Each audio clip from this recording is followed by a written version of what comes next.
नमस्कार नमस्कार दोस्तों, कैसे हैं आप सब। उम्मीद है परीक्षा की तैयारी अच्छी चल रही होगी। ये परीक्षा पे चर्चा का पहला वर्चुअल एडिशन है। अब जानते हैं हम पिछले 1 साल से कोरोना के बीच जी रहे हैं और उसके कारण हर किसी को नया नया इनोवेशन करना पड़ रहा है। मुझे भी आप लोगों से मिलने का मोह इस बार छोड़ना पड़ रहा है और मुझे भी एक नए फॉर्मेट में आपके बीच आना पड़ रहा है और आपसे रूबरू न मिलना, आपके चेहरे की खुशी न देखना, आपका उमंग और उत्साह न अनुभव करना, ये अपने आप में मेरे लिए बहुत बड़ा लॉस है। लेकिन फिर भी परीक्षा तो है ही है, आप है, मैं हूं, परीक्षा है, तो फिर अच्छा ही है कि हम परीक्षा पे चर्चा कंटिन्यू करेंगे और इस साल भी ब्रेक नहीं लेंगे। अभी हम अपनी बातचीत का सिलसिला शुरू करने जा रहे हैं। एक बात मैं शुरू में जरूर देशवासियों को भी बताना चाहता हूं और गार्डियंस को बताना चाहता हूं, टीचर्स को बताना चाहता हूं। ये परीक्षा पे चर्चा है, लेकिन सिर्फ परीक्षा की ही चर्चा नहीं है। बहुत कुछ बातें हो सकती हैं। एक हल्का फुल्का माहौल बनाना है, एक नया आत्मविश्वास पैदा करना है और जैसे अपने घर में बैठ के बातें करते हैं, अपनों के बीच बात करते हैं, यार दोस्तों के साथ बात करते हैं, आइए हम भी ऐसे ही बात करेंगे आज।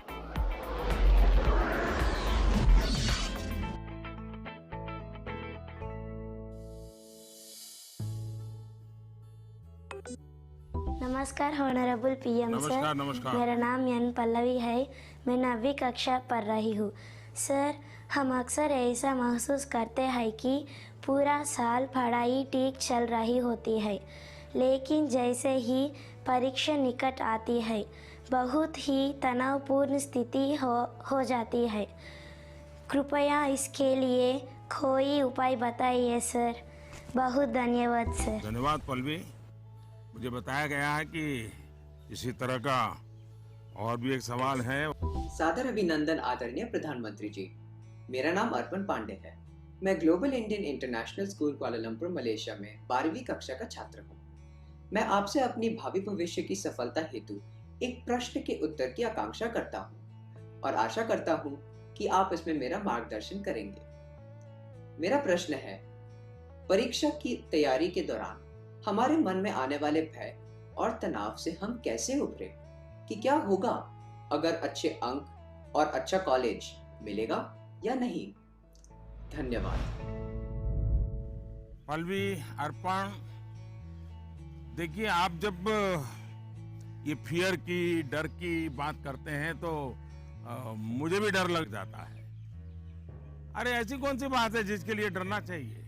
क्या पहली बार एग्जाम देने जा रहे हो क्या पहले कभी एग्जाम दी नहीं? क्या आपको मालूम नहीं था कि मार्च महीने, अप्रैल महीने में एग्जाम आती है? सब पता है, पहले से पता है, साल भर पहले से पता है। अचानक तो नहीं आया है, और जो अचानक नहीं आया है, कोई आसमान नहीं टूट पड़ा है। इसका मतलब हुआ कि आपको डर एग्जाम का नहीं है, आपको डर किसी और का है। और वो क्या है? आपके आसपास एक माहौल बना दिया गया है कि यही एग्जाम सब कुछ है, यही जिंदगी है। और इसके लिए पूरा सामाजिक वातावरण, कभी कभी स्कूल का वातावरण भी, कभी कभी माँ बाप भी, कभी अपने रिश्तेदार भी एक ऐसा माहौल बना देते हैं, ऐसी चर्चा करते हैं कि जैसे कोई बहुत बड़ी घटना से आपको गुजरना है, बहुत बड़े संकट से गुजरना है। मैं उन सब से कहना चाहूंगा, खास करके मैं पेरेंट्स से कहना चाहता हूं, आपने क्या करके रख दिया है? मैं समझता हूं कि ये सबसे बड़ी गलती है।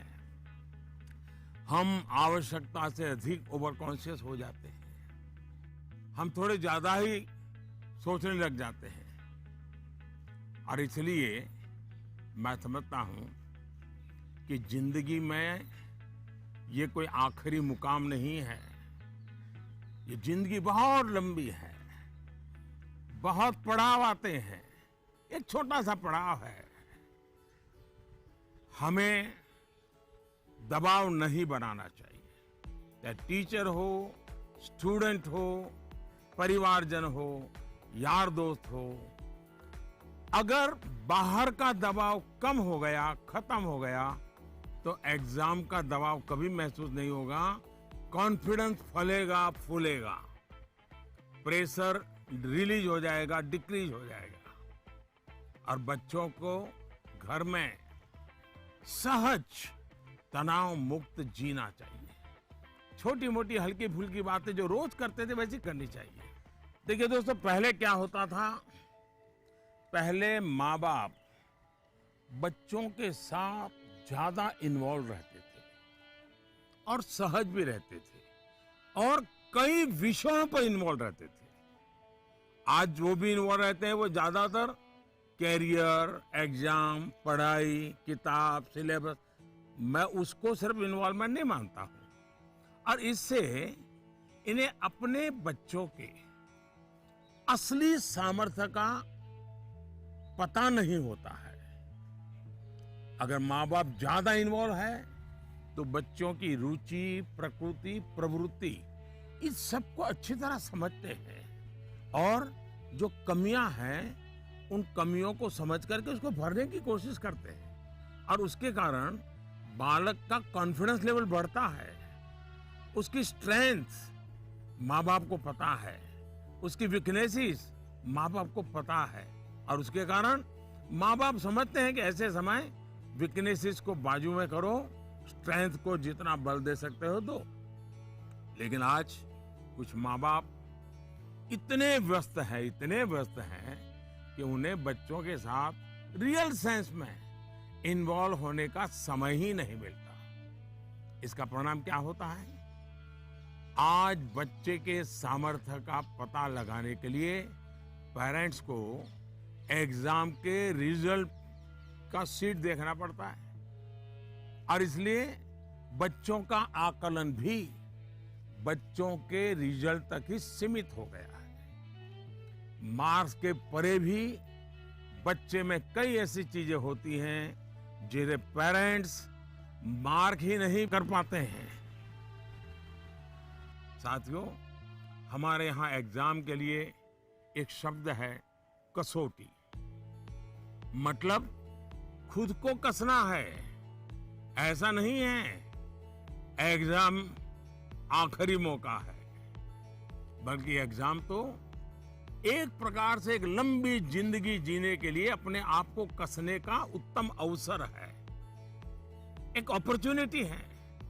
समस्या तब होती है जब हम एग्जाम को ही जैसे जीवन के सपनों का अंत मान लेते हैं, जीवन मरण का प्रश्न बना देते हैं। दरअसल एग्जाम जीवन को गढ़ने का एक अवसर है, एक अपॉर्चुनिटी है, एक मौका है। उसे उसी रूप में लेना चाहिए। एक्चुअली हमें अपने आप को कसौटी पर कसने के मौके खोजते ही रहना चाहिए ताकि हम और बेहतर कर सकें। हमें भागना नहीं चाहिए। आइए दोस्तों, अगले सवाल की तरफ बढ़ते हैं। माननीय प्रधानमंत्री जी नमस्कार। मेरा नाम पुण्य सुन्या है। मैं कक्षा 11वीं की छात्र हूँ। मेरे विद्यालय का नाम विवेकानंद केंद्र विद्यालय निर्जुली, डिस्ट्रिक्ट पापुमपारे, स्टेट अरुणाचल प्रदेश है। माननीय प्रधानमंत्री जी, कुछ सब्जेक्ट्स और कुछ चैप्टर्स है जिनको लेकर मैं सहज नहीं हूँ, उनसे पीछा चुराने में लगी रहती हूँ। मैं चाहे कितनी भी कोशिश क्यों ना करूँ, मैं उन्हें पढ़ नहीं पाती हूँ। शायद ये इसलिए होता है क्योंकि मुझे उनसे डर लगता है। सर, इस स्थिति को कैसे दूर किया जा सकता है? धन्यवाद सर। चलिए, आंध्र से हम मलेशिया, मलेशिया से अब अरुणाचल पहुंच गए और मुझे बताया गया है कि इसी प्रकार का कोई और एक सवाल भी है। माननीय प्रधानमंत्री जी नमस्कार। मेरा नाम विनीता गर्ग है और मैं SRDAV पब्लिक स्कूल में 25 वर्ष से कार्यरत हूँ।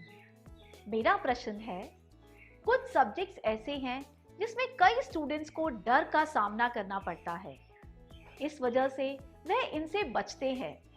इसके बारे में इतिहास या गणित जैसे विषयों के शिक्षक अच्छी तरह से समझ सकते हैं। टीचर के तौर पर इस स्थिति को और बेहतर बनाने के लिए हम क्या कर सकते हैं? ये कुछ अलग प्रकार का ही विषय मेरे सामने आया। मैं कोशिश करूंगा कि स्टूडेंट्स के मन को छू सकूं और टीचर्स की बात पर गौर के साथ कुछ समाधान बता सकूं। आप दोनों ने किसी खास सब्जेक्ट या चैप्टर से डर की बात कही है। आप लोग अकेले नहीं हैं जिनको इस स्थिति का सामना करना पड़ता हो। हकीकत तो यह है कि दुनिया में एक भी इंसान ऐसा नहीं मिलेगा जिसके ऊपर यह बात लागू न होती हो। मान लीजिए आपके पास बहुत ही बढ़िया 5-6 शर्ट है, लेकिन आपने देखा होगा एक या दो शर्ट आपको इतने पसंद आते होंगे, बार बार पहनते हैं। इसका मतलब ये नहीं कि बाकी सब बेकार हैं, फिटिंग ठीक नहीं है, ऐसा नहीं है। उन दो इतने अच्छे लगते हैं कि आप उसको बार बार पहनते हैं। कई बार तो माँ बाप भी इन चीजों के लिए गुस्सा करते हैं कि कितनी बार इसको पहनोगे, अभी 2 दिन पहले तो पहना था। पसंद नापसंद मनुष्य का स्वभाव है और कभी कभी पसंद के साथ लगाव भी हो जाता है। और इसमें डर की, दुविधा की क्या बात है कि हमने डरना चाहिए? दरअसल होता क्या है, जब आपको कुछ चीजें ज्यादा अच्छी लगने लगती हैं तो उनके साथ आप बहुत कंफर्ट हो जाते हैं, बहुत कंफर्टेबल लगता है, सहज हो जाते हैं। लेकिन जिन चीजों के साथ आप सहज नहीं होते, उनके तनाव में आपकी 80% एनर्जी आप उसी में लगा देते हैं। और इसलिए स्टूडेंट से मैं यही कहूंगा कि आपको अपनी एनर्जी को इक्वली डिस्ट्रीब्यूट करना चाहिए। सभी विषयों में बराबर बराबर। आपके पास पढ़ाई के लिए 2 घंटे हैं तो उन घंटों में हर सब्जेक्ट को समान भाव से पढ़िए। अपने समय को इक्वल डिस्ट्रीब्यूट करिए। साथियों, आपने देखा होगा टीचर्स, माता पिता हमें सिखाते हैं कि जो सरल है वो पहले करें। ये आम तौर पर ये कहा जाता है और एग्जाम में तो खास तौर पर बार बार कहा जाता है कि जो सरल है उसको पहले करो भाई, जब टाइम बचेगा तब वो कठिन है उसको हाथ लगाना। लेकिन पढ़ाई को लेकर मैं समझता हूं ये सलाह आवश्यक नहीं है और उपयोगी भी नहीं है। मैं जरा इन चीज को अलग नजरिए से देखता हूं। मैं कहता हूं जबकि पढ़ाई की बात हो तो कठिन जो है उसको पहले लीजिए। आपका माइंड फ्रेश है, आप खुद फ्रेश हैं, उसको अटेंड करने का प्रयास कीजिए। जब कठिन को अटेंड करेंगे तो सरल तो और भी आसान हो जाएगा। मैं अपना अनुभव बताता हूं। जब मैं मुख्यमंत्री था, तो प्रधानमंत्री बना, तो मुझे भी बहुत कुछ पढ़ना पड़ता है, बहुत कुछ सीखना पड़ता है, बहुतों से सीखना पड़ता है, चीजों को समझना पड़ता है। तो मैं क्या करता था, जो मुश्किल बातें होती है, जिसके निर्णय थोड़े गंभीर होते हैं, मैं मेरे सुबह जो शुरू करता हूं तो कठिन चीजों से शुरू करना पसंद करता हूं। मुश्किल से मुश्किल चीजें मेरे अफसर मेरे सामने लेकर के आते हैं, क्योंकि उनको मालूम है कि वो मेरा एक अलग मूड होता है, मैं चीज़ों को बिल्कुल तेज़ी से समझ लेता हूँ, निर्णय करने की दिशा में आगे बढ़ता हूँ। मैंने अपना एक नियम बनाया है, कोशिश की है। और जो सरल चीज़ें हैं, दिन भर की थकान के बाद रात देर हो जाती है तो चलो भाई, अब उनको मैं ज़्यादा दिमाग खपाने की जरूरत नहीं हो, कोई गलती होने का कारण नहीं है, तो उन चीज़ों को मैं फिर देर रात तक खींच लेता हूँ। लेकिन सुबह जब उठता हूँ तो फिर कठिन से ही मुकाबला करने के लिए निकल पड़ता हूँ। दोस्तों, एक और बात हमें अपने आप से सीखनी चाहिए। आप देखिए, जो लोग जीवन में बहुत सफल हैं वो हर विषय में पारंगत नहीं होते, लेकिन किसी एक विषय पर, किसी एक सब्जेक्ट पर उनकी पकड़ जबरदस्त होती है। अब जैसे लता दीदी हैं, लता मंगेशकर जी की पूरे दुनिया में नाम है, हिंदुस्तान के हर जुबान पे नाम है, लेकिन अगर कोई जाकर के उनको कहे कि आज हमारे क्लास में आइए और ज्योग्राफी पढ़ाइए, हो सकता है वो न भी पढ़ा पाए, पढ़ा भी पाए, मैं नहीं जानता हूं कि वो पढ़ा पाए न पढ़ा पाए, लेकिन लता जी की महारत ज्योग्राफी में शायद न भी हो, लेकिन संगीत की दुनिया में उन्होंने जो किया हुआ है, एक विषय पर जिस प्रकार से अपना जीवन खपा दिया है, आज वो हर एक के लिए प्रेरणा का कारण बन गई है। और इसलिए आपको भले कुछ सब्जेक्ट मुश्किल लगते हो, ये कोई आपके जीवन में कोई कमी नहीं है। आप बस ये ध्यान रखिए कि इस मुश्किल लगने वाले सब्जेक्ट की पढ़ाई से खुद को दूर मत कीजिए, उसे भागिए मत। वहीं टीचर्स के लिए मेरी सलाह ये है, वो विद्यार्थियों से उनको टाइम मैनेजमेंट के संबंध में, उसके तौर तरीके के संबंध में, सिलेबस के बाहर जाकर के भी कभी उनसे बातें करें, उनसे चर्चा करें, उनको गाइड करें। विद्यार्थियों को टोकने के बजाय उन्हें गाइड करें। टोकना, रोकना, उसका प्रभाव मन पे और ज्यादा नेगेटिव फैलता है। प्रोत्साहित करने से वो कॉन्सेंट्रेटेड ताकत के रूप में कन्वर्ट हो जाता है। कुछ बातें क्लास में सार्वजनिक तौर पर जरूर कहें ताकि सबका प्रबोधन होगा, लेकिन बहुत सी बातें ऐसी होती हैं जब किसी एक बच्चे को बुला करके चलते चलते थोड़ा सर पे हाथ रख करके बहुत ही प्यार से कहें, दे बेटा, देखो भैया तुम इतने बढ़िया करते हो, जरा देखो इसको जरा थोड़ा ये कर लीजिए, देखिए तुम्हारे में बहुत बड़ी ताकत है, आप देखिए ये बहुत काम आएगा, बहुत काम आएगा। एक काम करिएगा, आपके जीवन में ऐसी कौन सी बातें थी जो कभी आपको बहुत कठिन लगती थी और आज आप उसको बड़ी सहजता से कर पा रहे हैं? ऐसे कुछ कामों की लिस्ट बनाइएगा। जैसे साइकिल चलाना कभी आपको कठिन लगा होगा, लेकिन अब वही काम आप बहुत सरलता से करते लेते होंगे। कभी तैरने की बात आई होगी, बहुत डर लगा होगा, उतरने से भी डर लगा होगा, लेकिन आप अच्छे तरह आज तैरना सीख गए होंगे। मतलब जो कठिन था उसको आपने कन्वर्ट कर दिया। आपके जीवन में ऐसी सैकड़ों चीजें होगी, अगर आप ये याद करके जरा किसी कागज पर लिख लेंगे तो कभी आपको किसी को भी, मुझसे भी कठिन वाला सवाल पूछना ही नहीं पड़ेगा, क्योंकि कभी कोई चीज आपको कठिन लगेगी ही नहीं।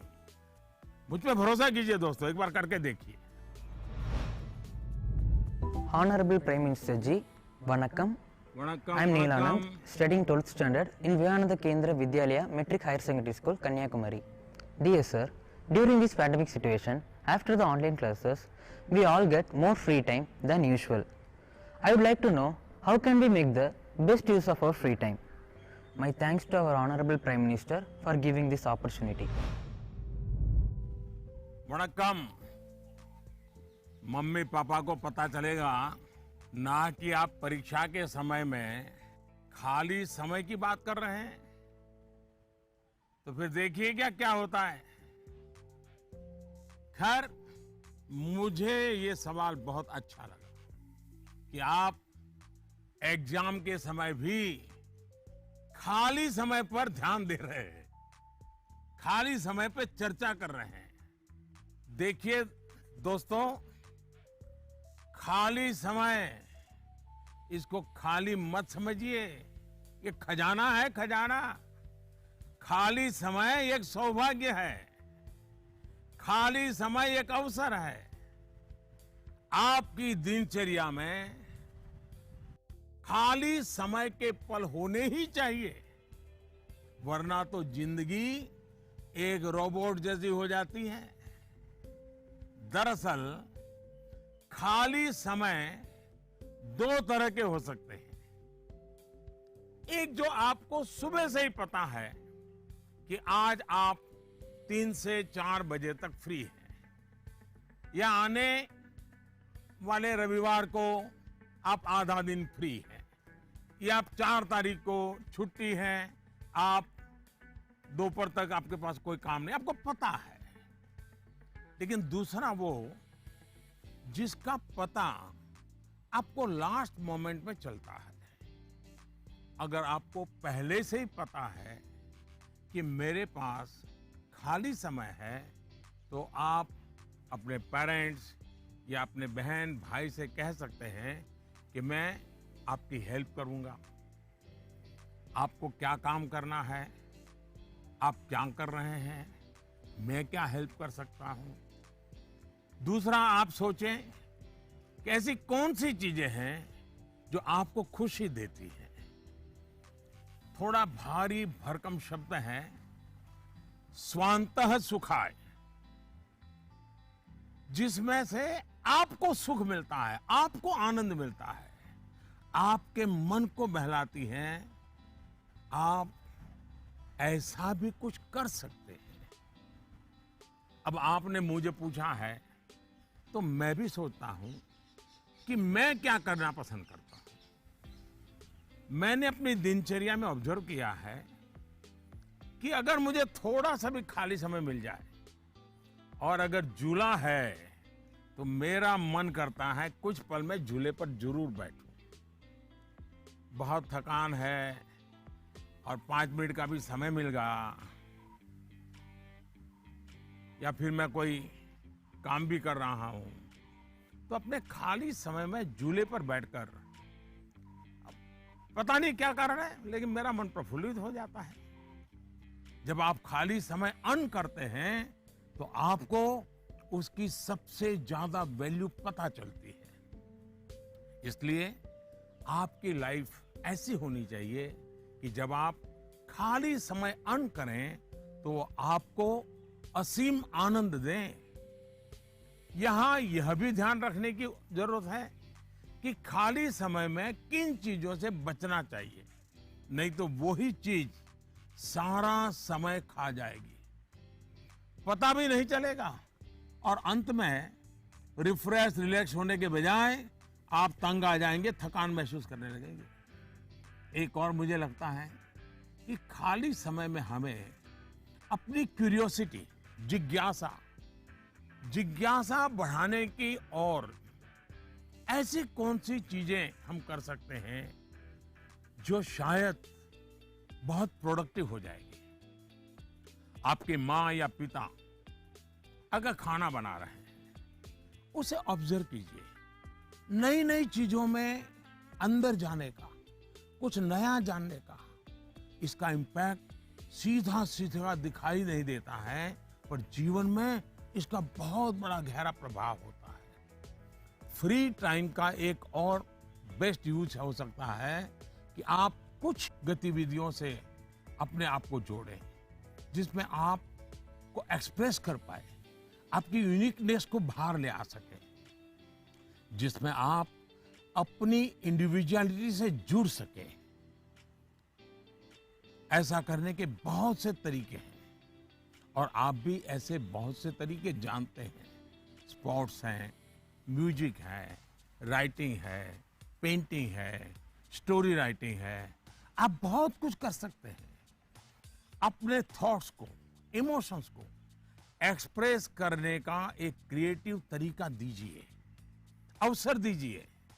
नॉलेज का दायरा कई बार वहीं तक सीमित होता है जो आपको उपलब्ध है, जो आपके आसपास है, लेकिन क्रिएटिविटी का दायरा नॉलेज से भी बहुत दूर तक आपको ले जाता है, बहुत विस्तार के फलक पर ले जाता है। क्रिएटिविटी आपको उस क्षेत्र में ले जा सकती है जहां पहले कभी कोई नहीं पहुंचा जो नया हो। हमारे यहाँ कहा जाता है, जहां न पहुंचे रवि वहां पहुंचे कवि। ये क्रिएटिविटी की तो बात है।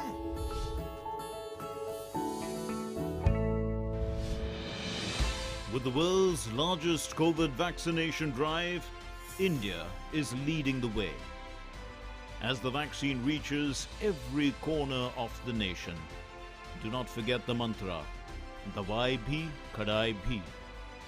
Let's continue our fight against COVID-19.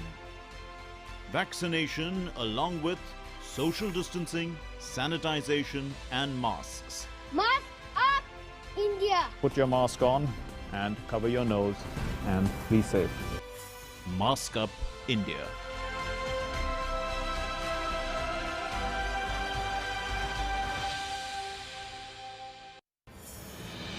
दवाई भी कड़ाई भी का मंत्र लिए वैक्सीनेशन की चल रही है लहर, गांव-गांव, शहर-शहर। लेकिन जब इतना किया है सब्र, तो थोड़े और समय रखें कोरोना पर कड़ी नजर।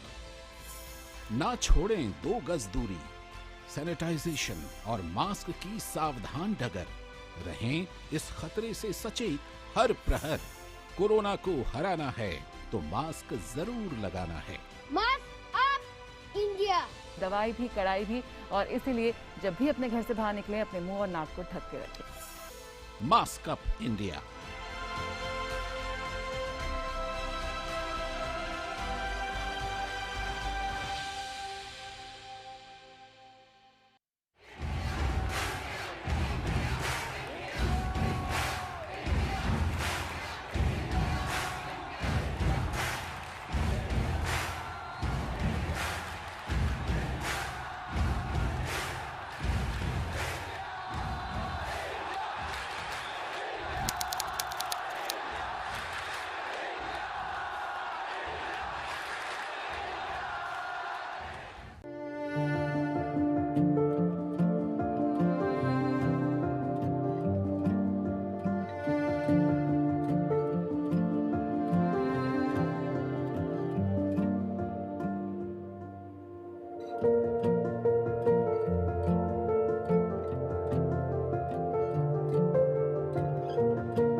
नमस्ते ऑनरेबल पीएम सर, मैं आशा केकतपुरे बैंगलोर से। मेरा सवाल आपसे ये है कि बच्चों को गुड वैल्यूज सिखाने का सबसे अच्छा तरीका क्या है? धन्यवाद। मुझे एक सवाल जो आया है वो नमो ऐप पर आया है। उसका विजुअल मेरे पास नहीं है, लेकिन मुझे वो सवाल अच्छा लगा, इसलिए मुझे लगता है कि मैं ज़रूर आपसे शेयर करूं। पटना से सवाल है, प्रवीण कुमार ने पूछा है, सर आज माँ बाप के लिए बच्चे बड़े करना थोड़ा मुश्किल हो गया है। कारण है आज का जमाना और आज के बच्चे। ऐसे में हम कैसे ये सुनिश्चित करें कि हमारे बच्चों का व्यवहार, आदतें और चरित्र अच्छा हो। प्रवीण कुमार एक जागरूक पिता के रूप में शायद मुझे पूछ रहे हैं। बड़ा कठिन सवाल है मेरे लिए। मैं कहूंगा कि पहले तो आप स्वयं चिंतन करें, आत्मचिंतन करें। क्या ऐसा तो नहीं है कि जीवन जीने का जो तरीका आपने चुना है, आप चाहते हैं वैसे ही जिंदगी आपके बच्चे भी जिए और थोड़ा सा भी उनमें बदलाव आता है तो आपको लगता है कि पतन हो रहा है, वैल्यूज का ह्रास हो रहा है।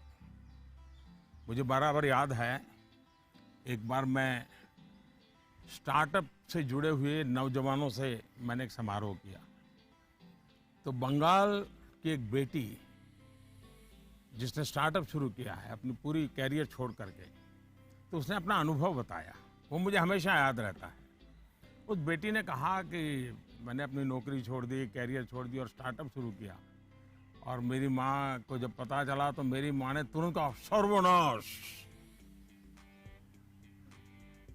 यानी इतना माँ को झटका लगा, लेकिन बाद में वो बेटी स्टार्टअप में बहुत सफल रही थी।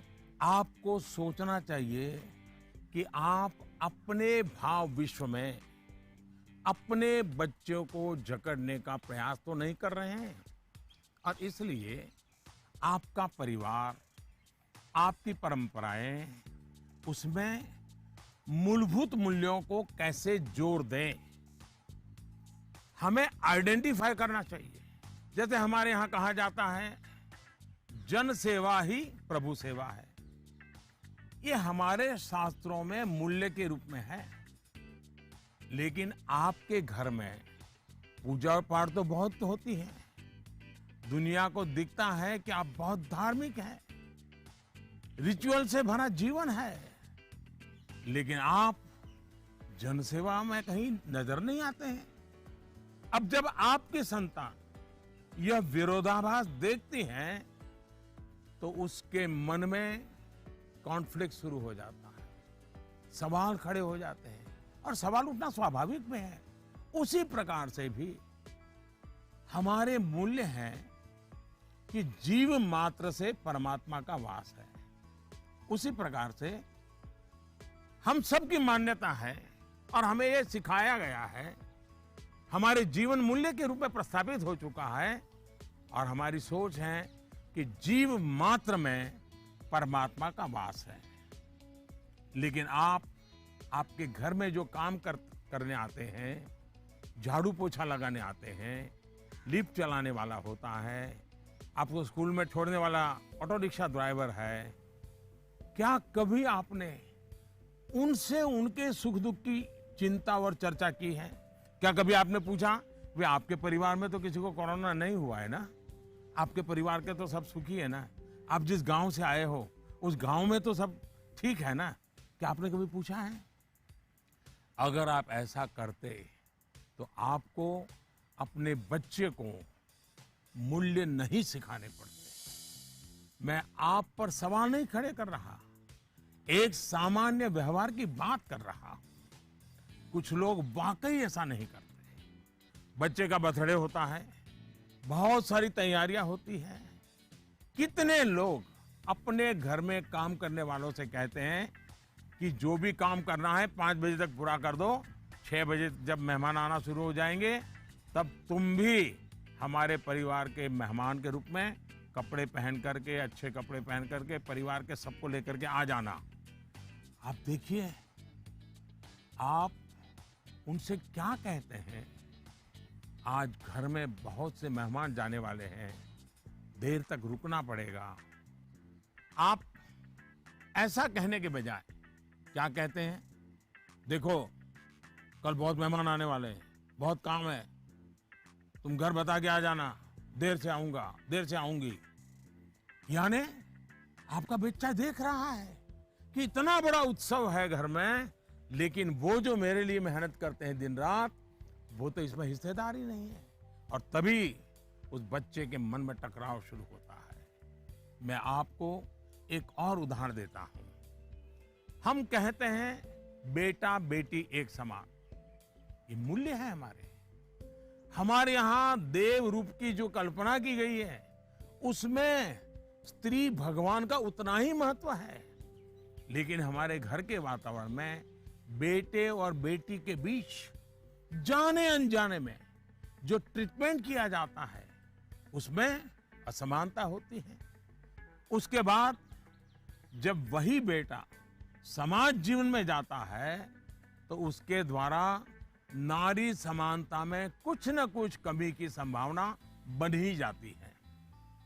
ये सही है कि परिवार के संस्कार अच्छे होते हैं तो बुराइयां हावी नहीं होती हैं, लेकिन 19-20 का ही फर्क होता है।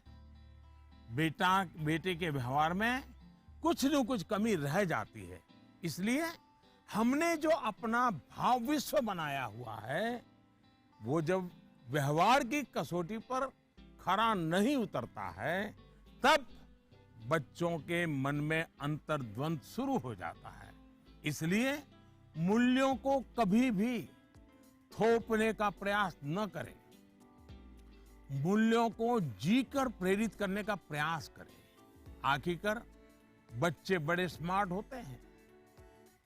जो आप कहेंगे उसे वो करेंगे या नहीं करेंगे ये कहना मुश्किल है, लेकिन इस बात की पूरी संभावना होती है कि जो आप कर रहे हैं वो उसे बहुत बारीकी से देखता है और दोहराने के लिए लालायित हो जाता है।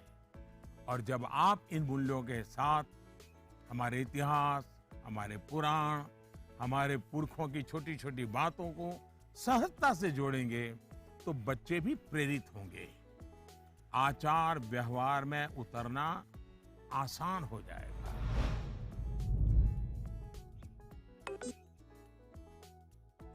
नमस्कार सर, मैं प्रतिभा गुप्ता, कुंदन विद्या मंदिर लुधियाना से। सर, मेरा आपसे सवाल ये है कि हमें हमेशा काम करवाने के लिए बच्चों के पीछे भागना पड़ता है, तो हम कैसे उन्हें सेल्फ मोटिवेटेड बना सकते हैं ताकि वे अपनी चीजें खुद करें? धन्यवाद। आप बुरा न माने तो मैं जरा इस विषय में आपसे अलग राय रखता हूं। मुझे लगता है कि बच्चों के पीछे इसलिए भागना पड़ता है क्योंकि उनकी रफ्तार हमसे ज्यादा है। ये बात सही है कि बच्चों को सिखाने की, बताने की, संस्कार देने की जिम्मेदारी परिवार के सबकी है, लेकिन कई बार बड़े होने के बावजूद हमें भी तो जरा मूल्यांकन करना चाहिए।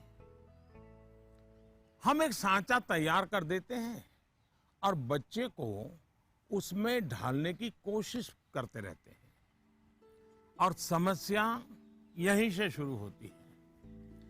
हम इसे सोशल स्टेटस का सिंबल बना देते हैं। अक्सर माता पिता अपने मन में कुछ लक्ष्य तैयार कर लेते हैं, कुछ पैरामीटर बना लेते हैं और कुछ सपने भी पाल लेते हैं। फिर अपने उन सपनों और लक्ष्यों को पूरा करने का बोझ बच्चों पर डाल देते हैं। हम अपने लक्ष्यों के लिए बच्चों को जाने अनजाने में, माफ करना मुझे, मेरा शब्द कहीं कठोर लगेगा, जाने अनजाने में हम बच्चों को इंस्ट्रूमेंट मानने लगते हैं। और जब बच्चों को उस दिशा में खींचने में विफल हो जाते हैं तो ये कहने लगते हैं कि बच्चों में मोटिवेशन और इंस्पिरेशन की कमी है। किसी को भी मोटिवेट करने का पहला पार्ट है ट्रेनिंग, प्रॉपर ट्रेनिंग। एक बार बच्चे का मन ट्रेन हो जाएगा तब उसके बाद मोटिवेशन का समय शुरू होगा। ट्रेनिंग के कई माध्यम, कई तरीके हो सकते हैं। अच्छी किताब, अच्छी मूवीज, अच्छी कहानियां, अच्छी कविताएं, अच्छे मुहावरे या अच्छा अनुभव, ये सब एक प्रकार से ट्रेनिंग के ही टूल्स हैं। जैसे कि आप चाहते हैं आपका बच्चा सुबह उठ करके पढ़े, आप उसे कहते हैं, बोलते भी हैं, डांटते भी हैं, लेकिन आपको सफलता नहीं मिलती। लेकिन क्या आपके घर में कभी ऐसी किताबों की चर्चा होती है जिसमें इनडायरेक्टली सुबह उठने के फायदों की चर्चा हो? हमारे यहाँ आध्यात्मिक जीवन के लोग ब्रह्म मुहूर्त से ही उनका दिवस प्रारंभ हो जाता है और वो उसी के नॉर्म्स का पालन करते हैं। तो दूसरी ओर आजकल 5 AM क्लब की भी चर्चा होती है। क्या आपने ऐसी किसी किताब की घर में चर्चा की है या कोई ऐसी मूवी या डॉक्यूमेंट्री देखी है जिसमें इस बारे में वैज्ञानिक तरीके से, तर्कबद्ध तरीके से, इमोशंस के साथ बातें बताई गई हो? ये एक बार करके देखिए। सुबह उठने के लिए बच्चे की ट्रेनिंग खुद ही हो जाएगी। एक बार मन ट्रेन हो गया, मन में बच्चा समझ गया कि सुबह उठने का क्या फायदा है, तो फिर वो खुद मोटिवेट होने लगेगा। यही तो एनवायरनमेंट क्रिएशन होता है जिसकी घर में सबसे ज्यादा जरूरत है। आप बच्चे के बचपन का वो समय याद करिए जब आप उसको गोद में लेते थे। मान लीजिए आपकी जेब में पेन है या आपने चश्मा पहना है, बच्चा उसे खींचता है, चश्मा उतारता है, तो आप क्या करते हैं? आप बच्चे को अगर चश्मा वापस लेने की कोशिश करते हैं तो वो रोता है, पेन वापस लेने की कोशिश करते हैं तो रोता है। तो समझदार माँ बाप क्या करते हैं? उसको एक बड़ा बॉल उसके सामने खड़ा कर देते हैं, लेकर के खड़े हो जाते हैं। बच्चा क्या करता है? चश्मे छोड़ देता है, पेन छोड़ता है, बड़ा बॉल खेलने के लिए ले लेता है, न रोता है। आसानी से आप सॉल्यूशन निकाल देते हैं। आप उसका माइंड डाइवर्ट करके उसे ज्यादा पसंद की दूसरी पॉजिटिविटी देकर उसे मोटिवेट करते थे। ये जो काम आपने पहले किया है जब बच्चा बिल्कुल छोटा था, वही काम आप अब भी कर सकते हैं। आपने सुना होगा, एक दीप से जले दूसरा। आपका बच्चा पर प्रकाशित नहीं होना चाहिए। आपका बच्चा स्वयं प्रकाशित होना चाहिए। बच्चों के अंदर जो प्रकाश आप देखना चाहते हैं, वो प्रकाश उनके भीतर से प्रकाशमान होना चाहिए और वो आपके जागरूक सक्रिय प्रयासों से संभव है। आप अपने एक्शंस में जो बदलाव दिखाएंगे वो बच्चे बहुत बारीकी से ऑब्जर्व करेंगे। यहां एक और बात की ओर मैं आपका ध्यान दिलाऊंगा। बच्चों को कभी भी भय पैदा करके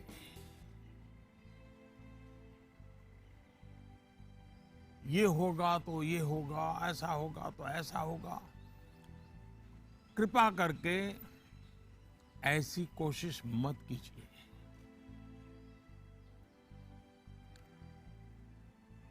एक प्रकार से वो तरीका लगता तो बहुत आसान है, लेकिन इससे एक तरह से नेगेटिव मोटिवेशन की संभावनाएं बढ़ जाती है। जैसे ही आपने जो हवा खड़ा किया है वो खत्म हो जाता है, बच्चे का मोटिवेशन भी खत्म हो जाता है। और इसलिए पॉजिटिव मोटिवेशन साथ साथ बार बार पॉजिटिव रीइंफोर्समेंट पर बल देते रहना चाहिए। मोटिवेशन का जो मंत्र बच्चों के लिए है, एक प्रकार से वो हम सबके लिए भी है, मनुष्य मात्र के लिए है। Namaste, Prime Minister sir. My name is Tanay and I am a student of Salmia Indian Model School, Kuwait. Sir, I have a question to ask you that how to prepare ourselves for the battle of life. Thank you, sir. NaMo app पर मसूरी उत्तराखंड श्रीमान अशरफ खान ने लिखा है, sir हम सब जब अपने बड़े कजिन्स या दोस्तों से बात करते हैं तो वो कहते हैं कि अभी स्कूल में तो तुमने जीवन देखा ही कहाँ है। जीवन की असली कसौटी तो स्कूल से बाहर निकल करके होगी। मेरा सवाल यह है कि आज हम अपने आप को कल की चुनौतियों के लिए कैसे तैयार करें। तनय, आप तो कुवैत से मुझसे बात कर रहे हो, लेकिन तनय कभी किसी ने इस बात को मार्क किया है कि तुम्हारे जो आवाज है वो गॉड गिफ्टेड है? क्या कभी तुम्हारे माँ बाप ने, कभी आपके दोस्तों ने, कभी आपके टीचर्स ने कभी कहा है कि आपका ध्यान गया है? आज आपका सवाल सुनने के बाद, खैर रिकॉर्डेड है, लेकिन मैं पक्का मानता हूं कि आपको एक बहुत ही विशिष्ट प्रकार की आवाज परमात्मा ने दी है। कभी उस पर ध्यान दीजिए, ये आपकी बहुत बड़ी विरासत बन सकती है। खैर, मैं तनय की बातों की ओर चला गया, लेकिन जो सवाल आपने पूछे हैं, पहली बात तो ये कि जो लोग आपको ये कहते हैं उनके कहने का तरीका भले ऐसा होता है कि वो आपको सलाह दे रहे हैं, लेकिन मन के भीतर की सच्चाई को देखें तो वो अपने आप को हीरो बनाने की कोशिश कर रहा होता है, या फिर वो अपनी असफलताओं को इसलिए बड़ा बनाकर दिखाता है ताकि उसे एक एस्केप रूट मिल सके, और इसलिए वो दिखाता है कि उसके सामने बहुत बड़ी बड़ी चुनौतियां हैं। इस विषय में मेरा सीधा सीधा मंत्र है, एक कान से सुनिए और दूसरे कान से निकाल दीजिए। हाँ, ये सवाल बहुत स्वाभाविक है कि 10वीं या 12वीं के बाद क्या?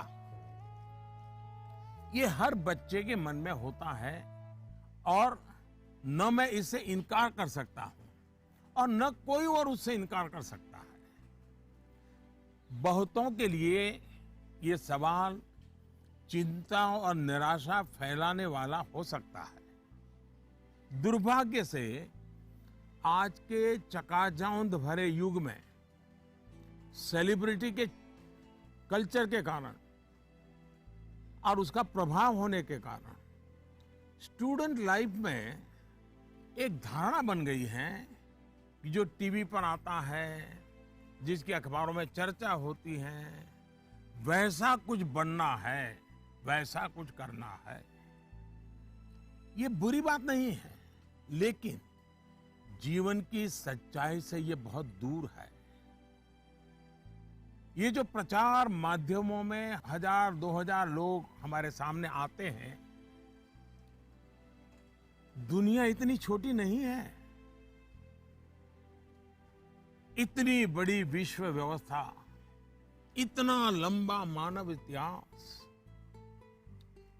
इतनी तेजी से हो रहे परिवर्तन बहुत सारे अवसर लेकर के आते हैं। जीवन की सच्चाई ये है कि जितने लोग हैं उतनी विभिन्नताएं हैं, जितने लोग हैं उतने अवसर भी है। हमें अपनी जिज्ञासा का दायरा बहुत बड़ा करने की आवश्यकता है, उसको विस्तार देने की आवश्यकता है, और इसलिए आवश्यक है कि 10वीं क्लास में, 12वीं क्लास में भी आप अपने आसपास के जीवन को ऑब्जर्व करना सीखिए। आपके आसपास इतने सारे प्रोफेशन है, नेचर ऑफ जॉब्स है, और बदलते हुए नेचर ऑफ जॉब्स हैं। खुद को ट्रेन करिए, अपनी स्किल बढ़ाइए और उसका लाभ उठाइए। करियर के चुनाव में एक पक्ष ये भी है कि बहुत से लोग जीवन में इजी रूट की तलाश में रहते हैं। बहुत जल्दी वाहवाही मिल जाए, आर्थिक रूप से बड़ा स्टेटस बन जाए, ये इच्छा ही जीवन में कभी कभी, हर बार नहीं लेकिन कभी कभी अंधकार की शुरुआत भी करने का कारण बन जाती है। फिर ये अवस्था ऐसी होती है जिसमें सपने पालना और देखना जरा अच्छा लगता है। सपनों में खोए रहना अच्छा लगता है। सपने देखना अच्छी बात है, लेकिन सपने को लेकर के बैठे रहना और सपनों के लिए सोते रहना, ये तो सही नहीं है। सपनों से आगे बढ़कर अपने सपनों को पाने का संकल्प, ये बहुत महत्वपूर्ण है। आपको सोचना चाहिए कि आपका वो कौन सा एक सपना है जिसे आप अपने जीवन का संकल्प बनाना चाहेंगे। जैसे ही आप ये संकल्प ले लेंगे, आपको आगे का रास्ता भी उतना ही साफ दिखाई देने लगेगा। माननीय प्रधानमंत्री जी प्रणाम। माफ करिएगा, मेरा सवाल परीक्षा पे आधारित नहीं है, पर कृपया करके आप इस पे हंसिएगा नहीं। आजकल के बच्चे प्रॉपर खाना नहीं खाना चाहते, सारा टाइम चिप्स, चॉकलेट और जंक पे उनका ध्यान रहता है। आप कृपया करके हमें ये बताइए कि हमें इसके बारे में क्या करना चाहिए।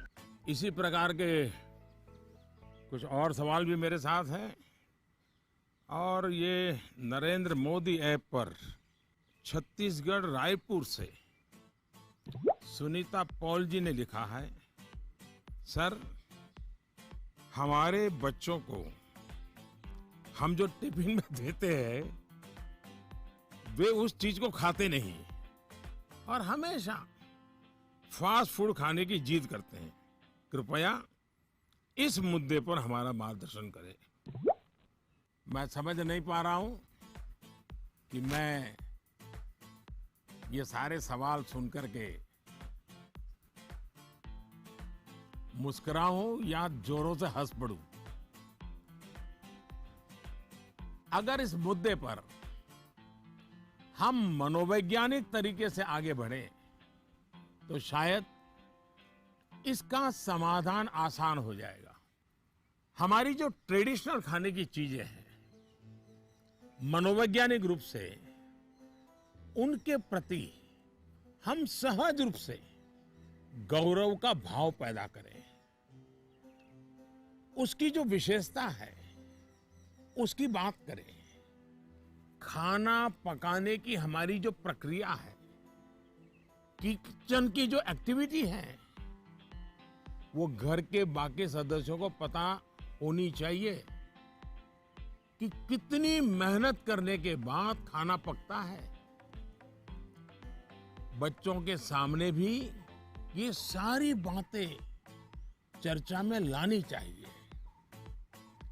कैसे खाना पकता है, कितनी देर लगती है, कितने इंग्रेडिएंट्स होते हैं, उन्हें महसूस होगा कि आखिर कितनी मेहनत का काम होता है और तब जाकर के मेरी थाली भरती है। दूसरा, आज के जमाने में खाने पीने की बहुत सारी वेबसाइट है। हेल्दी फूड की भी कोई कमी नहीं है। क्या हम इनसे भी जानकारियां जुटाकर ऐसी चीजों को लेकर कोई गेम डेवलप कर सकते हैं जो हम हफ्ते में एक बार खेल सकें? जैसे गाजर है, कैरेट, उसके इंपॉर्टेंस पर हम बोलें, उसके क्या फायदे होते हैं, क्या लाभ होते हैं, क्या न्यूट्रिएंट्स होते हैं, ऐसा करके देखें। दूसरा, हम सबके घर में जो फैमिली डॉक्टर हैं, वो डॉक्टर एक प्रकार से मित्र होते हैं। जब कभी उनका घर आना हो तो उनकी बातें पूरा परिवार सुने कि किस प्रकार के खाने का क्या महत्व है, न्यूट्रिएंट्स कहाँ से मिलते हैं, क्या खाना चाहिए, वो बता सकते हैं कि आपके घर में क्या प्रॉब्लम हेरिडिटरी है और उनसे बचने के लिए क्या खाना आवश्यक है। इससे भी बच्चों को फायदा होगा। तीसरा, आप टीचर से रिक्वेस्ट कर सकते हैं कि आप बच्चों में ये क्या आपको तकलीफ हो रही है, खास करके खाने के विषय में, टीचर को समझाइए, टीचर को विश्वास में लीजिए। अब देखिए, टीचर बड़ी कुशलता से कथा कहते कहते, बात करते करते, हंसी मजाक में उसके दिमाग में भर देगा कि ये क्यों करना चाहिए। और टीचर के कहने का बच्चों पर अलग ही असर होता है। हमें भी कुछ कुछ नए एक्सपेरिमेंट करते रहना चाहिए। मैंने काफी ऐसे उदाहरण देखे हैं जहां परिवार में ट्रेडिशनल खाना ही बच्चों को मॉडर्न रंग रूप में बनाकर दिया जाता है, तो उससे बच्चों में भी उसको लेकर एक स्वाभाविक आकर्षण पैदा होता है। खैर, ये मेरे सिलेबस के बाहर का विषय है, लेकिन हो सकता है शायद मेरी कुछ बातें काम आ जाए आपको।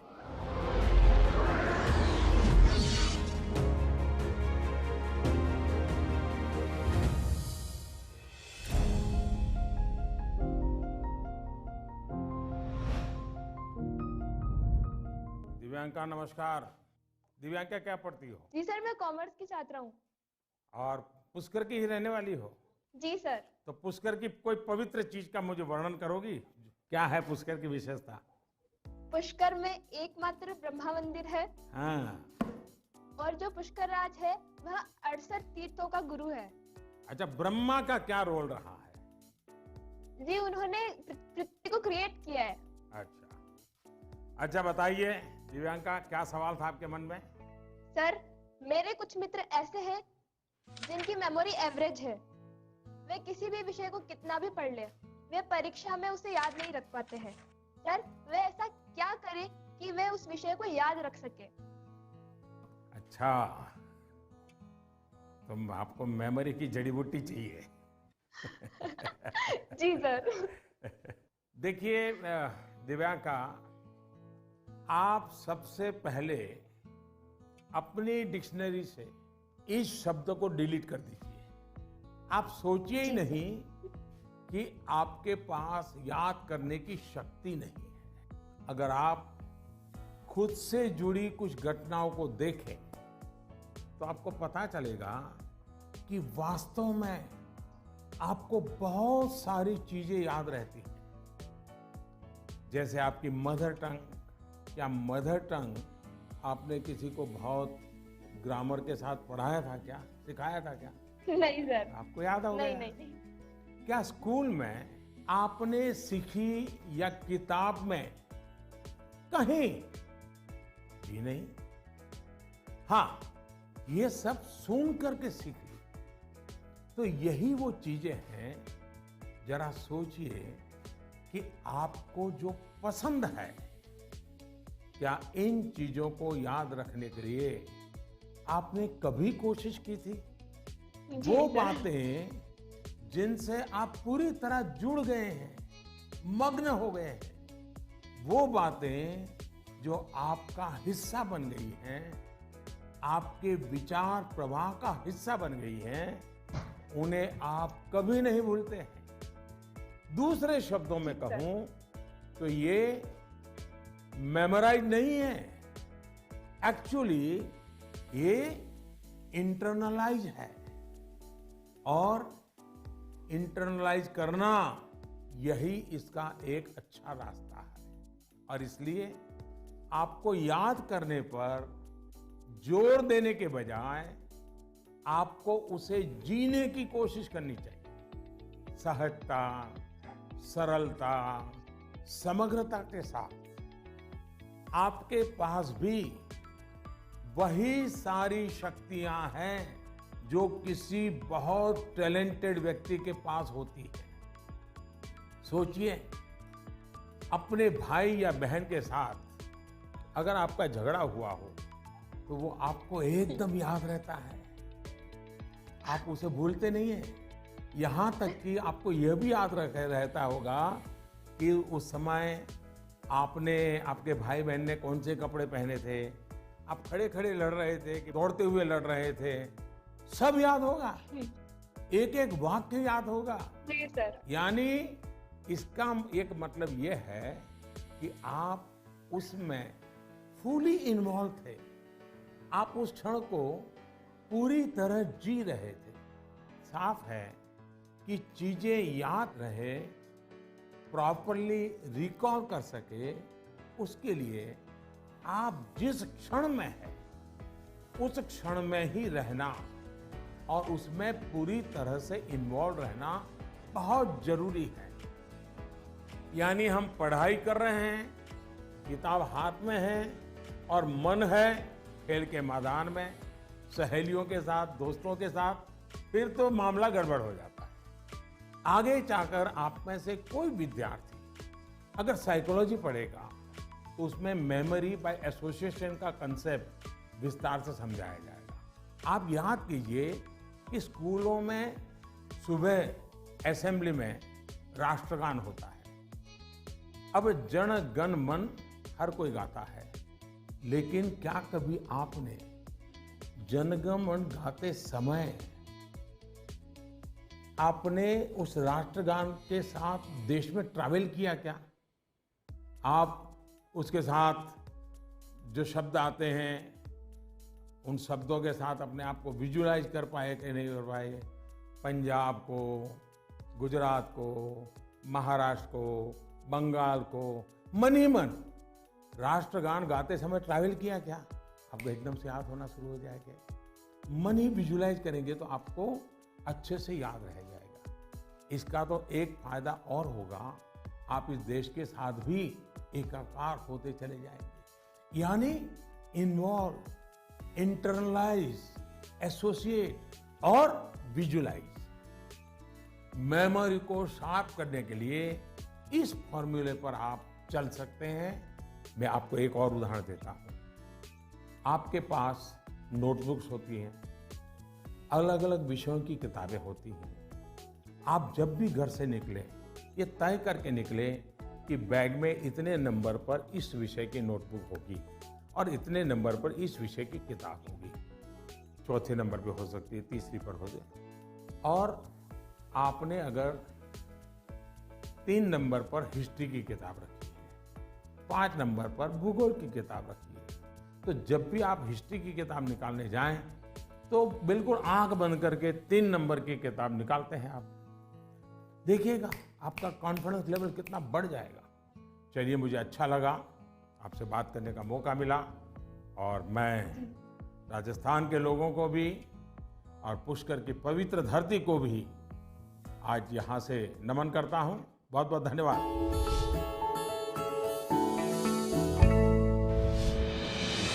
With the world's largest COVID vaccination drive, India is leading the way.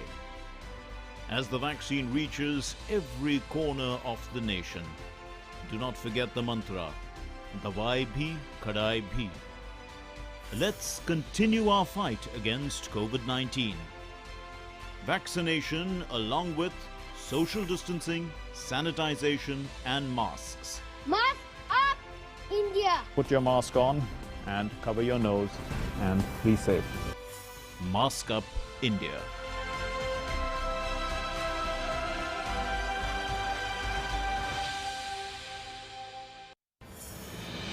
दवाई भी कड़ाई भी का मंत्र लिए वैक्सीनेशन की चल रही है लहर, गांव-गांव, शहर-शहर। लेकिन जब इतना किया है सब्र, तो थोड़े और समय रखें कोरोना पर कड़ी नजर। ना छोड़ें 2 गज दूरी, सैनिटाइजेशन और मास्क की सावधान डगर। रहें इस खतरे से सचेत हर प्रहर। कोरोना को हराना है तो मास्क जरूर लगाना है। Mask up India. दवाई भी कड़ाई भी, और इसीलिए जब भी अपने घर से बाहर निकलें अपने मुंह और नाक को ढक के रखें। Mask up India.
नमस्ते जी।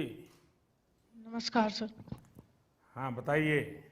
मेरा प्रश्न यह है कि जब हम किसी प्रश्न का उत्तर याद करते हैं तो वह हमें अच्छी तरह से याद हो जाता है, लेकिन जब हम स्कूल में लिखना शुरू करते हैं तो क्वेश्चन पेपर को देखकर ही हम अचानक से सब कुछ भूल जाते हैं।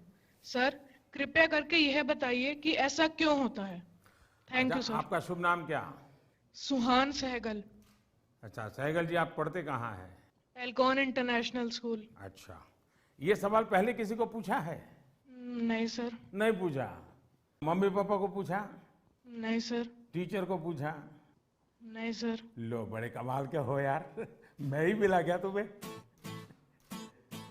लेकिन आपका सवाल मैं समझता हूं ज्यादातर विद्यार्थियों के मन में रहता है। जब मैं भी तुम्हारी तरह पढ़ता था ना, तो ये बात तो मन में रहती थी कि यार पता नहीं क्यों याद नहीं आ रहा है। देखिए, परीक्षा हॉल में जाते समय आपको अपने मन को बिल्कुल शांत करके जाना चाहिए। मैं अभी टीवी स्क्रीन पर आपको देख रहा हूं, इतना शांत आपका चेहरा है, इतने विश्वास के साथ आप बैठे हैं, मुस्कुराते भी हैं। ये जो अवस्था है ना, एग्जामिनेशन में जाए ना तब भी ऐसा ही रहिए, आपको कभी नहीं भूलेंगे। आपका मन अशांत रहेगा, चिंता में रहेगा, आप घबराए हुए रहेंगे, तो इस बात की संभावना बहुत ज़्यादा होगी कि जैसे ही आप क्वेश्चन पेपर देखेंगे कुछ देर के लिए सब कुछ भूल जाएंगे। इसका सबसे अच्छा उपाय यही है कि आपको अपनी सारी टेंशन परीक्षा हॉल के बाहर छोड़कर जाना चाहिए। और आपको ये भी सोचना चाहिए कि जितनी तैयारी आपको करनी थी आपने कर ली है। अब आपका फोकस प्रश्नों के अच्छे से उत्तर देने में होना चाहिए। आप इस बात से भी नहीं घबराइए कि कुछ नया आ गया तो क्या होगा, कुछ ऐसा आ गया जो आपने पढ़ा ही नहीं है तो क्या होगा। और मैं सभी को कहूँगा, परीक्षा के तनाव को कम करने के लिए बिना टेंशन लिए परीक्षा देने के लिए बहुत सारी एक्टिविटीज, बहुत सारे उपाय आपको एग्जाम वॉरियर बुक में दिए गए हैं।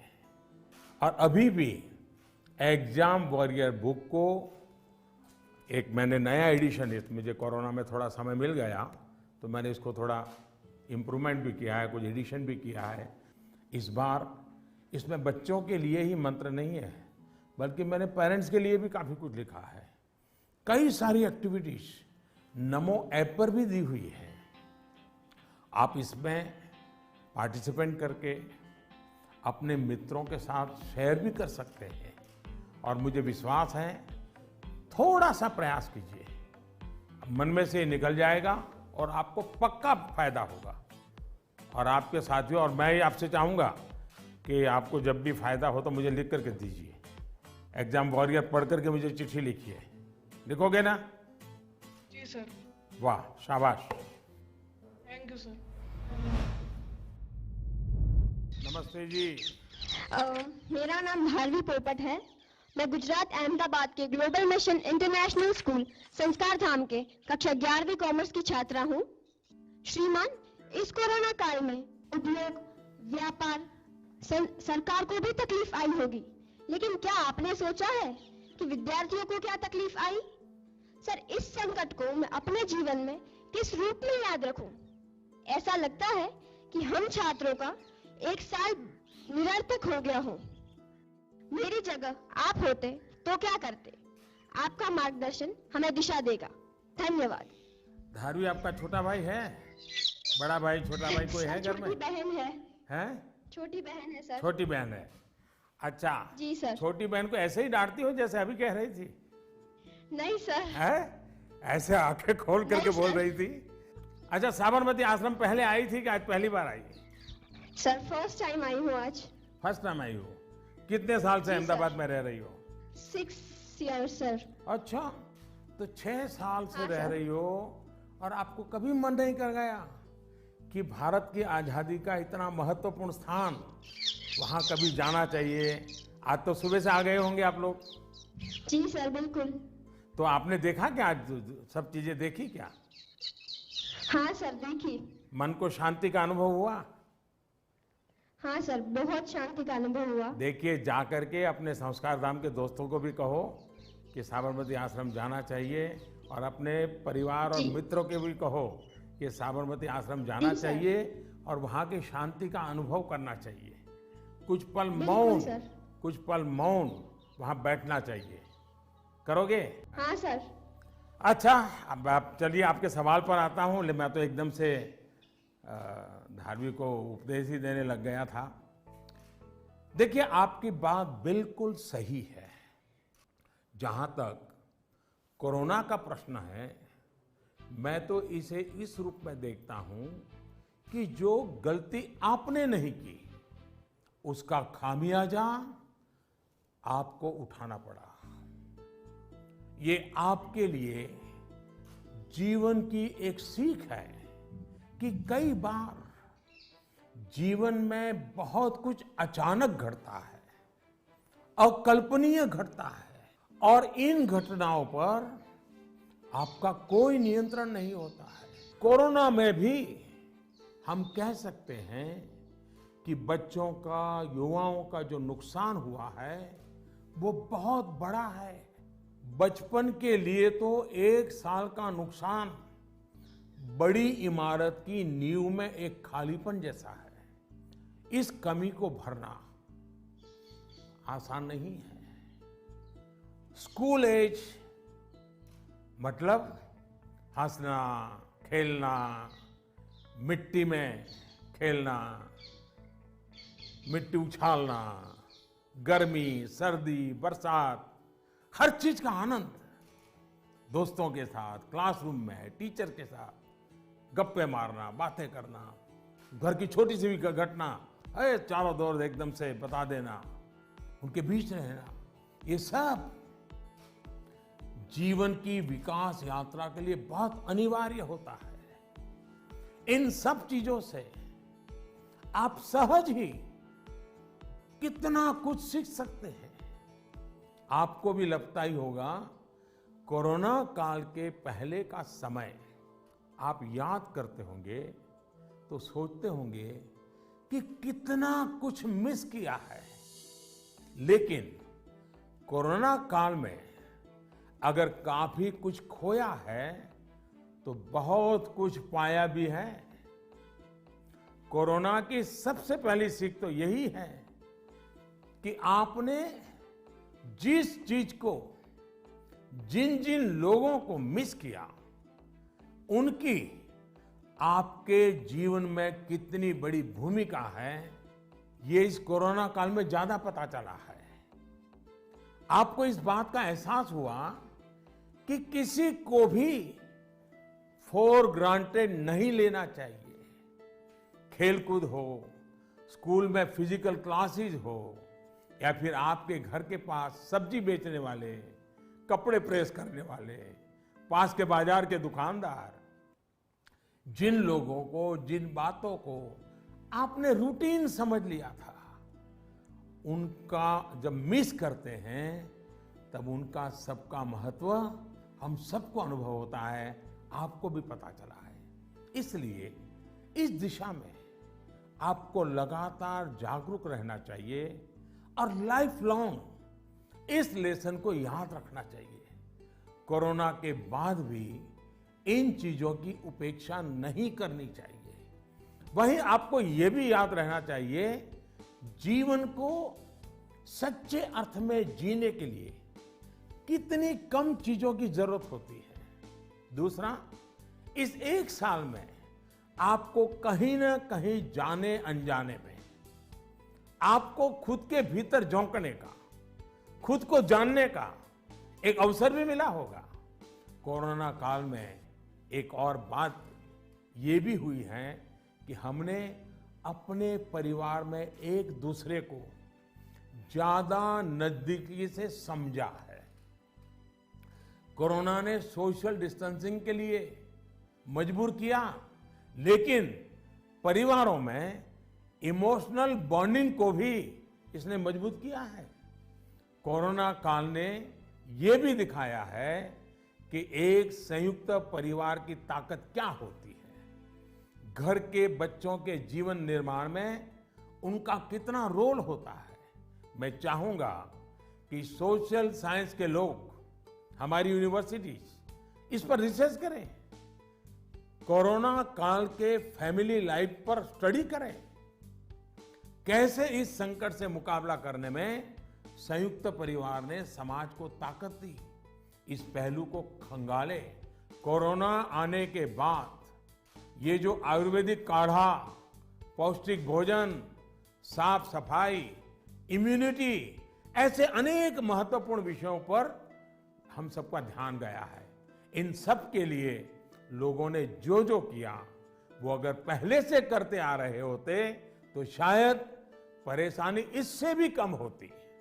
लेकिन अच्छा है, अब ये बदलाव लोगों ने अपने जीवन में शामिल कर लिया है, और इसलिए मैं यही कहूंगा, ये बहुत बड़ी बात है कि परिवार के बच्चे ऐसे गंभीर पहलुओं पर सोच रहे हैं, बात कर रहे हैं। धन्यवाद बेटा, धन्यवाद।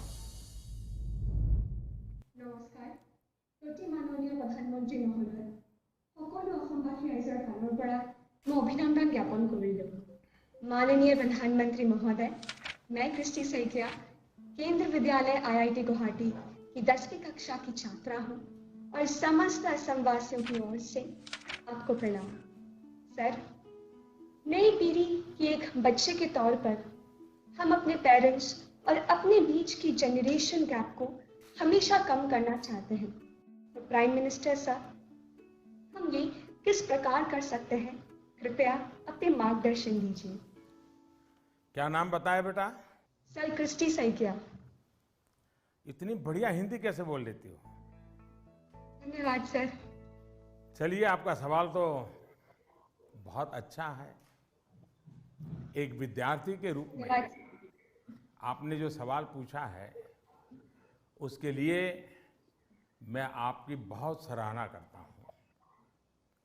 ये बताता है कि आप उस मुद्दे को लेकर कितने संवेदनशील हैं। आप न केवल इस विषय को समझ रहे हैं, बल्कि दो पीढ़ियों के बीच जनरेशन गैप कम हो, इसका भी प्रयास कर रहे हैं।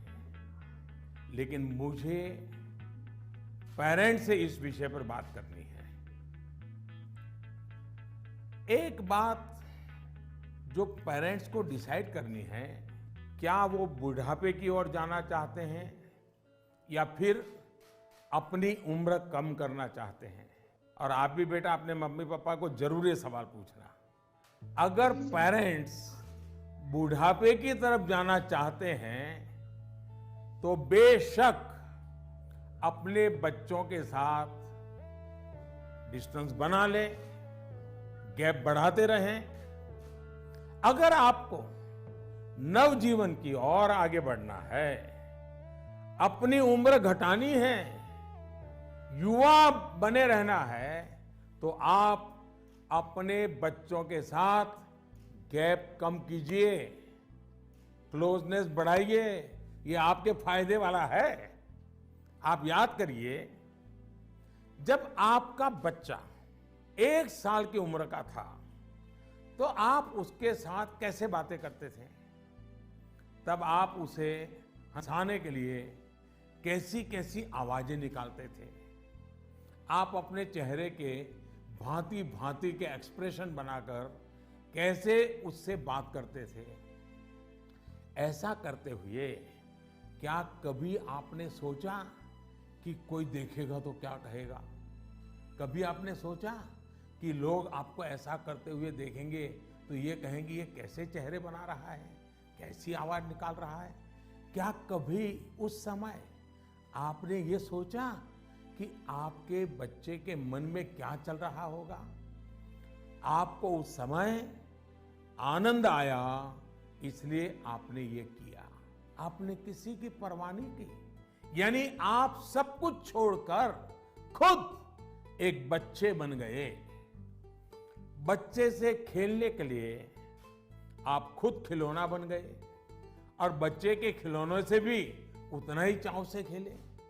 आप याद करिए, कभी आप घोड़ा बने होंगे, कभी बच्चे को पीठ पर बिठाकर चले होंगे, कभी कंधे पर बिठाकर घर भर घूमे होंगे, कभी 4 पैर करके चले होंगे। बच्चा रोया होगा तो उसे चुप कराने के लिए आप भी झूठ-मूठ कर रोए होंगे। तब आपको कोई फर्क नहीं पड़ता था कि देखने वाला क्या कहेगा, घर के बाकी लोग क्या कहेंगे, समाज क्या कहेगा, दोस्त क्या कहेगा, कुछ नहीं सोचा। क्या कभी सोचा था?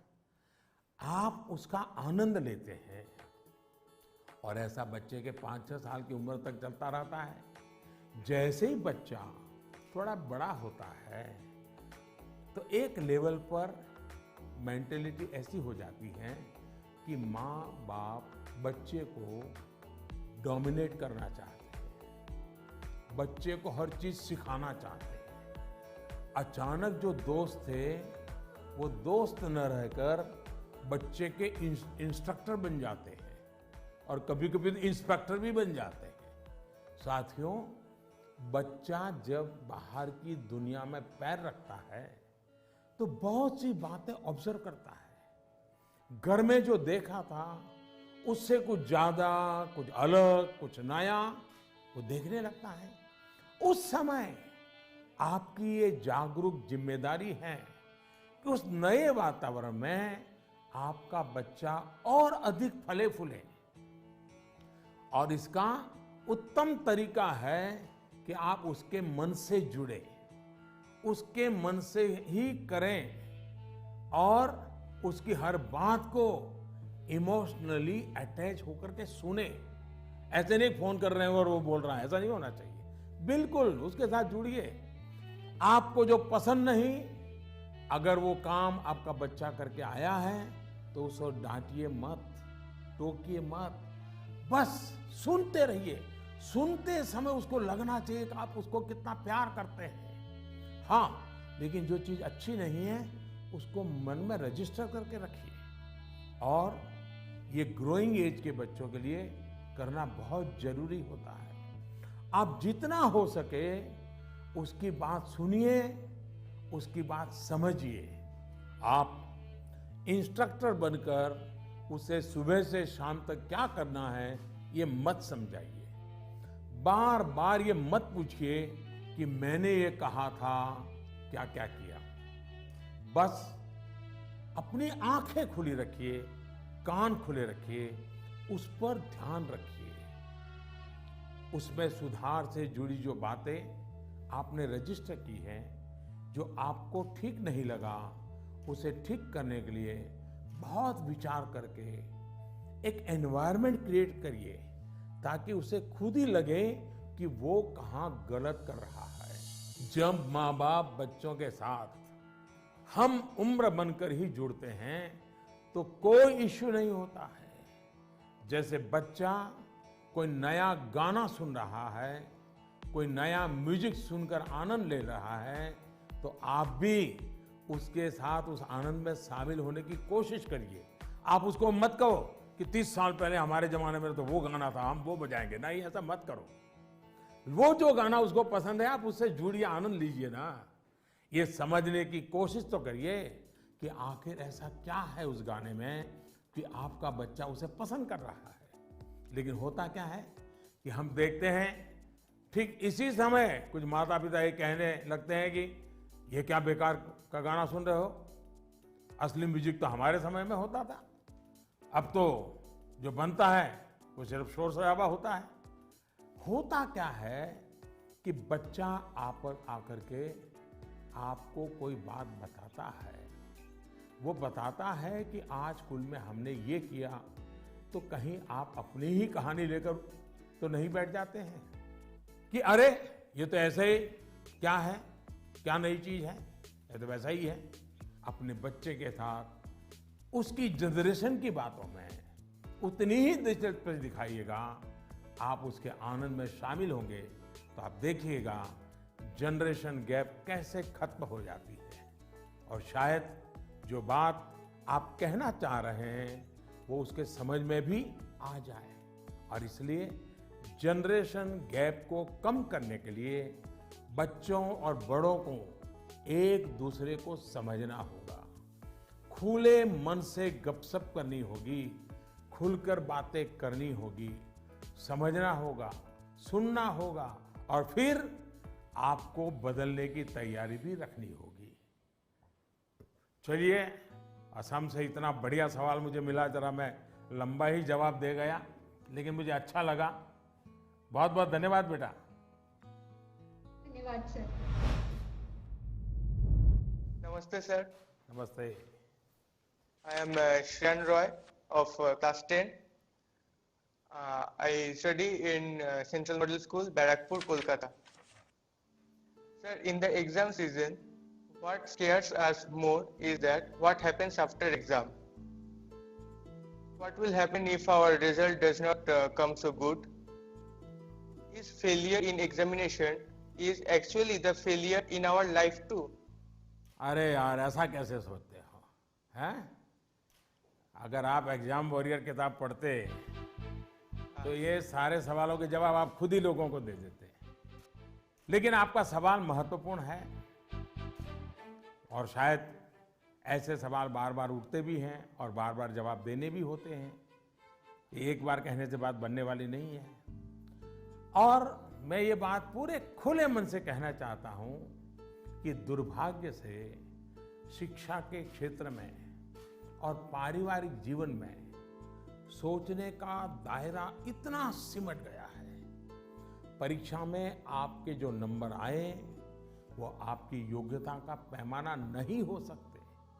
भारत ही नहीं, दुनिया में आप ऐसे बहुत से सफल लोगों को देखेंगे जो क्लास में नंबरों में भले अच्छे नहीं थे, लेकिन आज वो अपनी फील्ड में सर्वश्रेष्ठ हैं। ये परीक्षा सिर्फ एक पड़ाव है।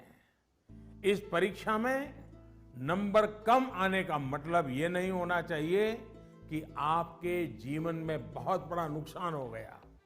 हाँ, भविष्य में आपको जिस एक चीज से आपको बचकर रहना चाहिए उसके बारे में मैं आपको जरूर बताऊंगा। एक नई तरह की कुरीति आ रही है समाज में, जिसे हम डेस्टिनेशन फीवर कह सकते हैं। मतलब दूसरे अगर किसी एक डेस्टिनेशन पर हैं तो उन्हें देखकर अपना डायरेक्शन तय करना।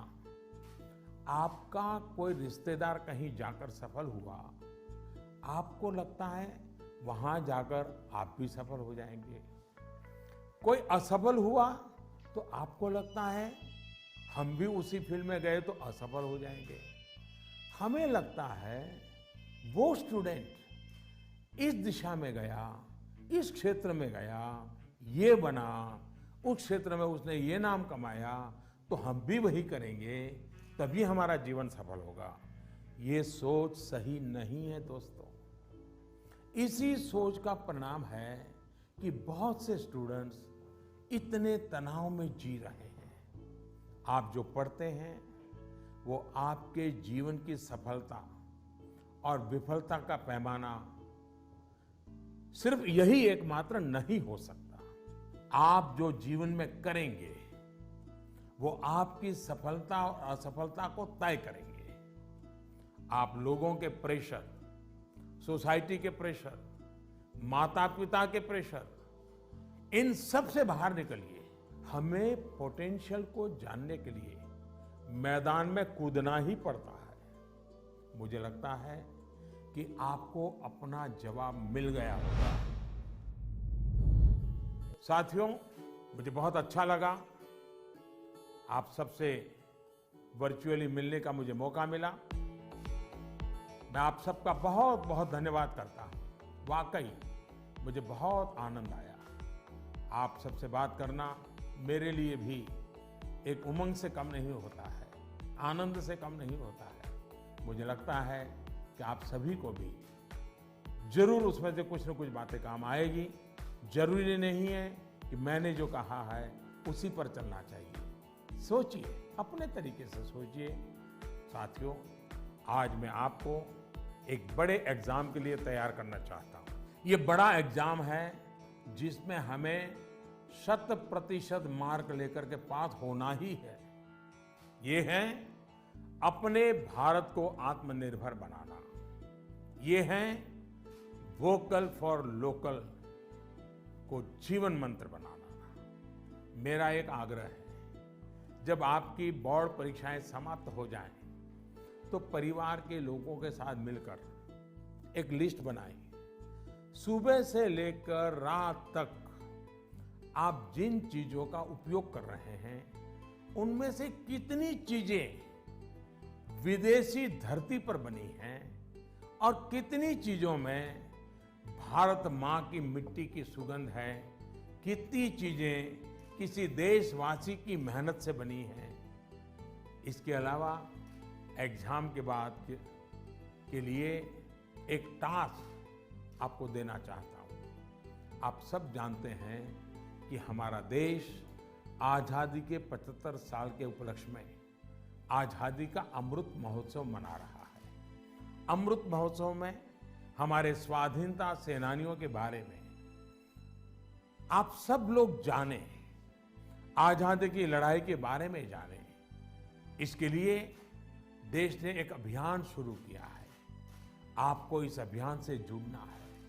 आप अपने राज्य की आजादी की लड़ाई से जुड़ी 75 घटनाएं खोजकर निकालिए। ये किसी व्यक्ति के संघर्ष में जुड़ी हो सकती है, किसी क्रांतिवीर से जुड़ी हो सकती है। इन घटनाओं को आप अपनी मातृभाषा में विस्तार से लिखिए। इसके अलावा हिंदी, इंग्लिश में लिख सके तो भी अच्छा होगा। आप इसको साल भर का प्रोजेक्ट बनाइए और डिजिटल तरीके से इसे कैसे करें, इसके लिए अपने टीचर से भी गाइडेंस लीजिए। आप अपने टीचर से बात करिए, अपने पेरेंट्स से, दादा दादी से बात करिए। आप क्या कर सकते हैं, इस पर चर्चा करिए। साथियों, गुरुदेव रविंद्रनाथ टैगोर ने लिखा है, मैंने स्वप्न देखा कि जीवन आनंद है। मैं जागा और पाया कि जीवन सेवा है। मैंने सेवा की और पाया कि सेवा में ही आनंद है। आप खुद भी देखिए, जब हमारी इच्छाएं, हमारे लक्ष्य देश की सेवा से जुड़ जाते हैं, तो हम करोड़ों जीवनों से जुड़ जाते हैं। इसलिए बड़े सपने रखने हैं, देश के लिए सोचना है। मुझे पूरा भरोसा है आप ये एग्जाम बहुत अच्छे मार्क्स से पास करेंगे। उसके बाद जीवन में बहुत आगे जाएंगे। इसलिए खूब पढ़िए, खूब खेलिए, खूब मस्ती करिए। रिजल्ट के बाद मुझे अपने संदेश भी जरूर भेजिएगा, मुझे इंतजार रहेगा। इन्हीं शुभकामनाओं के साथ सभी मेरे युवा साथियों का, नन्हे नन्हे दोस्तों का बहुत बहुत धन्यवाद। अनेक अनेक शुभकामनाएं।